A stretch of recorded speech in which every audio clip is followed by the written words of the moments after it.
Professor Fernandez has received nearly $500,000 from the egg industry and writes papers like this. She admits eggs can raise LDL, bad cholesterol, but argues that HDL, so-called good cholesterol, also rises, maintaining the ratio of bad to good.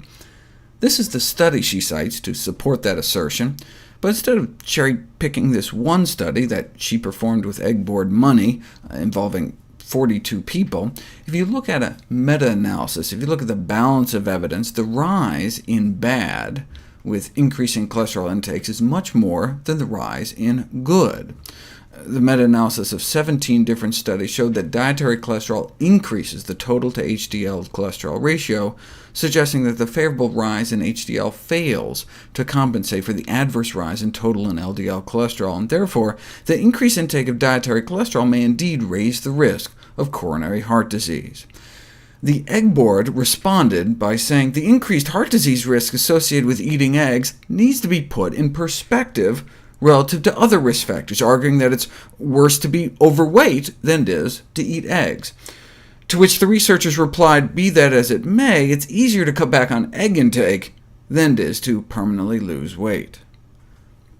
Fine, eggs increase LDL, but it's large LDL, this concept that large fluffy LDL are not as bad as small dense LDL. And indeed, large LDL only raises heart disease risk 44% instead of 63% for the small LDL. Light, large, buoyant LDL still significantly increases our risk of dying from our #1 killer. This was for women, the same was found for men. Large LDL only increases risk of heart attack or death 31% instead of 44%. Bottom line, as the latest review on the subject concluded, LDL cholesterol has been clearly established as a causal agent in atherosclerosis, regardless of size. Yet check out how the Egg Board researcher worded it. The formation of larger LDL from eggs is considered protective against heart attack relative to small LDL. It's like saying getting stabbed with a knife is protective relative to getting shot. Health practitioners should bear in mind, she wrote, that restricting dietary cholesterol puts a burden on egg intake and leads to the avoidance of a food that contains dietary components like carotenoids and choline. Now, she wrote this in 2012, before the landmark 2013 study showing that choline from eggs appears to increase the risk of stroke, heart attack, and death. So she can be excused for that, but what about the carotenoids in eggs, like lutein and zeaxanthin, so important for protecting vision and reducing cholesterol oxidation? As I explored previously, the amounts of these phytonutrients in eggs are minuscule. 1 spoonful of spinach contains as much as 9 eggs. And then, compared to the predictable effects on eye health, organic free-range eggs versus corn and spinach.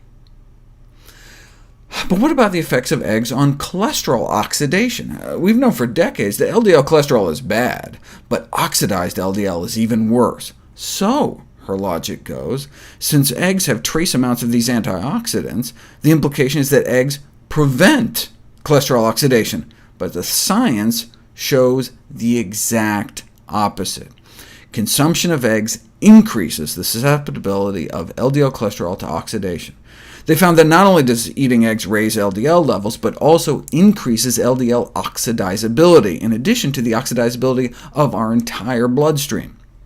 Was this also just published so she wouldn't have known differently? No, it was published 18 years ago, yet she still tries to insinuate that eggs would reduce oxidation. She acknowledges receiving funding from the American Egg Board, and then claims she has no conflicts of interest.